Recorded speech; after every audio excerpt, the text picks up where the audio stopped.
maximum security prisoners. A lot of violence came out of that. He got sued by the prisoners.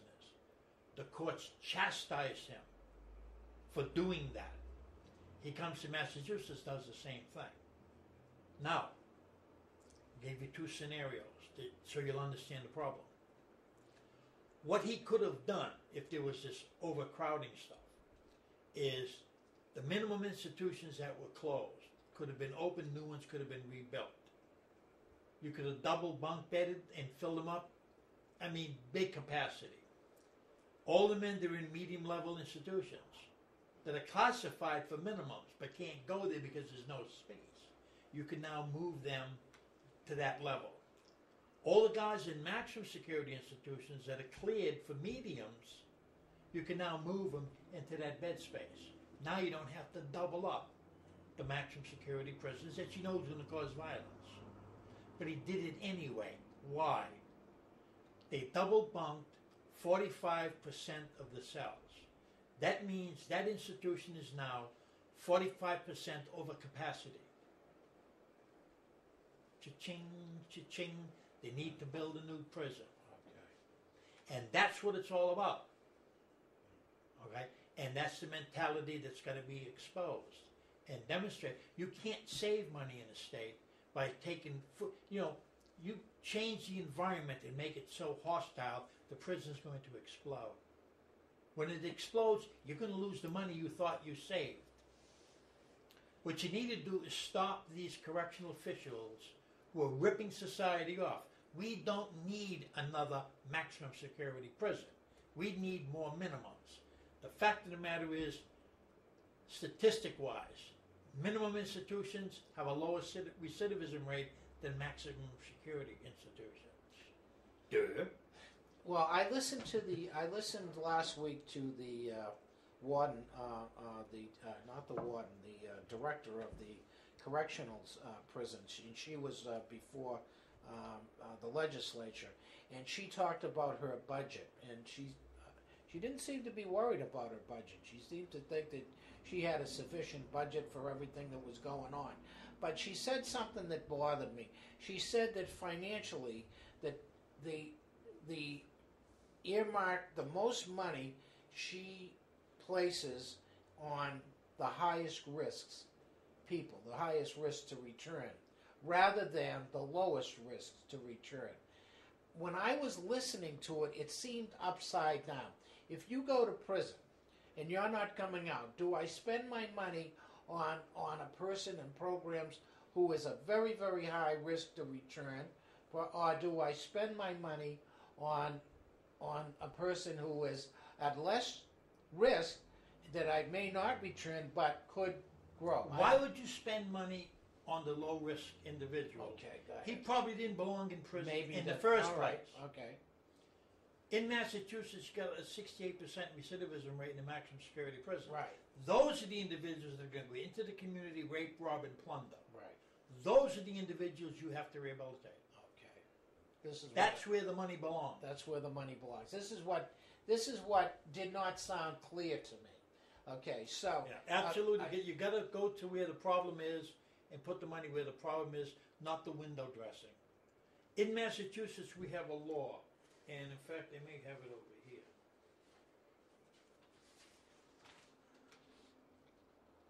Yes. Prisons does this to you. That does a lot of things, doesn't it? Okay, now this is powers and duties of the Department of Corrections, powers and duties of the Commissioner of Corrections. And it starts off with a piece here which says shall, which is important. Shall is mandatory language. There is no discretionary power on the part of the Commissioner of Corrections. He's mandated by statute to do this. So in front of this A, B, C, D down, you just add the word shall. All right?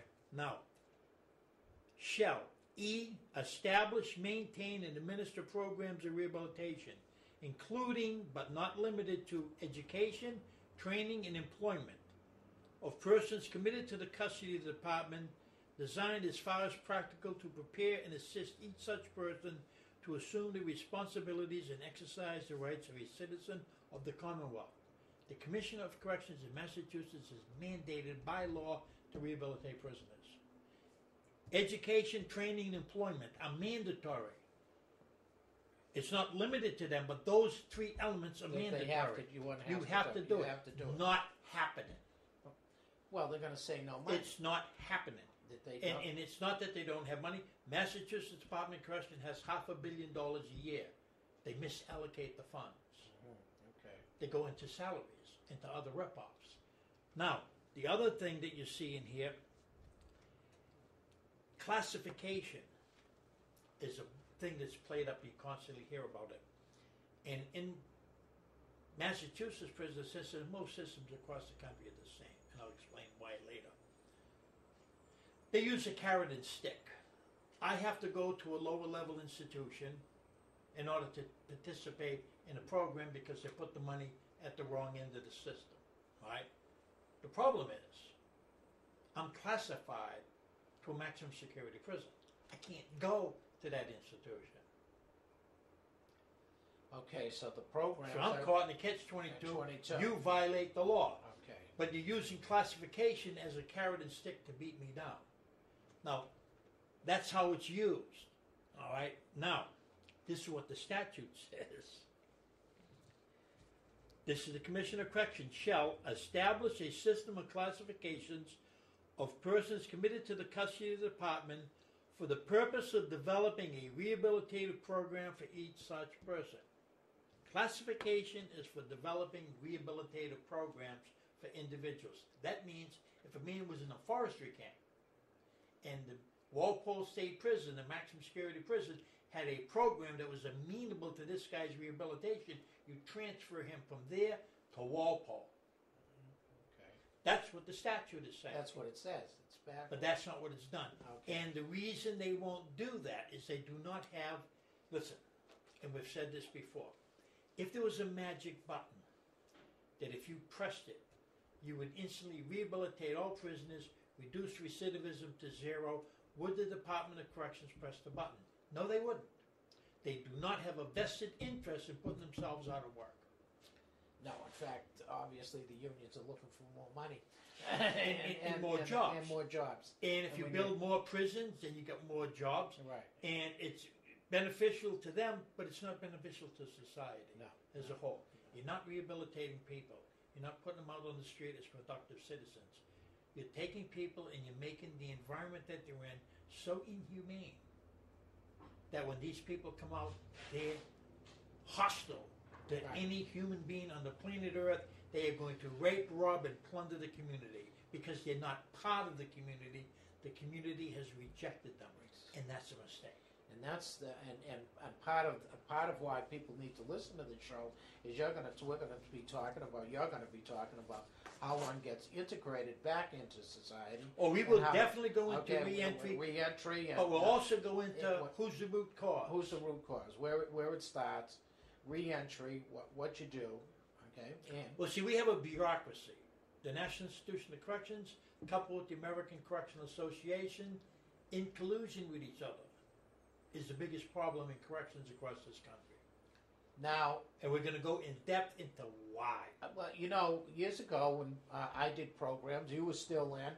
I developed programs with Wynn Russell, and we did programs, and we had great success. We had success. We had an 80% success rate. Guys weren't going back to Walpole. We had the education program, and then we got shut down. They took the money. They shut us down, and during that time, when Boone was in the system, that's right. At the time of the book, when the prisoners ran Walpole, recidivism dropped 25%. Yes.